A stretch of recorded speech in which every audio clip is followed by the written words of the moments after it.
রংপুরের আইনজীবী রথীশ চন্দ্র ভৌমিক হত্যার চাঞ্চল্যকর মামলায় স্ত্রী স্নিগ্ধা ভৌমিককে ফাঁসির আদেশ দিয়েছেন জেলা ও দায়রা জজ আদালতের বিচারক। মঙ্গলবার দুপুরে রায় ঘোষণার পর সন্তুষ্টি প্রকাশ করে তা দ্রুত কার্যকর করার দাবি জানিয়েছেন স্বজন ও আইনজীবীরা।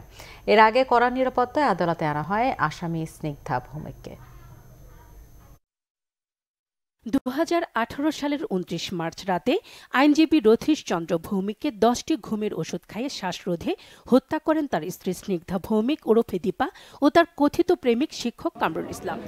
এরপর তার মরদেহ তাজহাট মোল্লাপাড়ায় কামরুলের ভাইয়ের নির্মাণাধীন বাড়ির ঘরের মেঝেতে পুঁতে রাখা হয়। 3 এপ্রিল মধ্যরাতে রথীশ চন্দ্রের স্ত্রী স্নিগ্ধাকে জিজ্ঞাসাবাদের জন্য র্যাব আটক করে। তিনি এই হত্যাকাণ্ডের কথা স্বীকার করেন এবং মরদেহের অবস্থান সম্পর্কে তাদের জানান।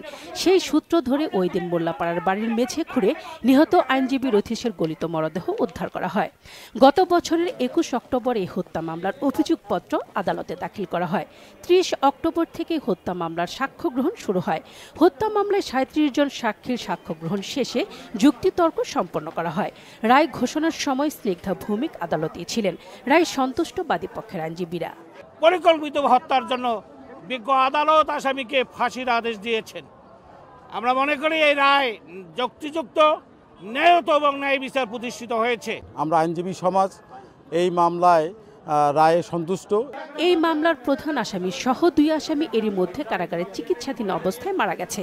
প্রধান আসামি কামরুল ইসলাম বন্দী থাকা অবস্থায় মারা যায় গত বছরের 10 নভেম্বর। অপর আসামি নিহত আইনজীবীর সহকারী মিলন মোহন্ত গত বছরের 13 এপ্রিল কারাগারে চিকিৎসাধীন অবস্থায় মারা যায়। 2 শিশুকে চার্জশিট থেকে বাদ দেয় পুলিশ। এই হত্যা মামলার বাদী নিহত আইনজীবীর ছোট ভাই সুশান্ত ভৌমিক ও তার ভাইয়ের হত্যা মামলার রায়ে সন্তোষ প্রকাশ করে রায় দ্রুত কার্যকরের দাবি জানান। একটা মধ্যমণি ছিল, আমাদের পরিবারের মাথা ছিল। আমরা কখনোই তার কথার উপরে আমরা কোনো কথা বলিনি, সে কারণেই রায়ে খুশি। আমি আশা করব যাতে এই রায় অনতিবিলম্বে কার্যকর হয়। রথীশ চন্দ্র রংপুর জেলা আওয়ামী লীগের আইন বিষয়ক সম্পাদক ও জেলা আইনজীবী সমিতির সহসাধারণ সম্পাদক ছিলেন। Morsheda Russell, Bangla vision, news desk.